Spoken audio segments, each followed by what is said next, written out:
माननीय नरेंद्रजी मोदी हांच्या बरोबर लाईव्ह इंटरेक्शन केले तर तो तुमचो अनुभव कसो आशिल्लो? त्याची असल्याने व्यक्ती ना म्हणजे त्यांचे भितर जी एक ऑरा म्हणा आमी किंवा ऊर्जा आसा पळय न्ही, टीव्हीचेर पळोवपाक ते वेगळे दिसता, टीव्हीचेर त्यांचो आवाजूय आयकपाक वेगळो दिसता, पूण जेन्ना ते स्वता फुड्यान तुज्या म्हणजे तेंची जेन्ना एंट्री जाली, आमी थंय जेन्ना पीएम हावसान गेले तेन्ना एक 4 लेवल सेक्युरिटी चेक आसता, म्हणजे कांयच तुका व्हरपाक मेळना, तुका एक माळ सुद्दां घालपाक मेळना. पूण म्हाजें नशीब बरें आशिल्लें की म्हाका ही देवाची म्हणजे शिवाजी महाराजांची माळ घालून वचपाक भितर मेळ्ळें. सगळ्यांच्यो म्हणजे गळ्यान कांयच घालपाचें ना, हांव घालून गेलो, काडून दवरताले म्हणजे काडून पूण तेंच्यांनी ती पळयली आनी तूं चल म्हणपाक भितर. आनी जेन्ना भितर सरले आमकां तेंच्यांनी रावयले आनी तेंच्यांनी एक शब्द म्हणलो, नमस्ते म्हणलें.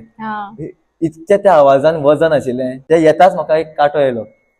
त्या आवाजा भितर हांव सांगूंक शकना, पावरफूल अशें हांव म्हणूंक शकता, जबरदस्त. तेंचो असलो शख्सियत जी म्हणटा पळय आमी, ती आनी म्हाका दिसता आसची ना अशें म्हाका दिसून आयलें त्या दिसा.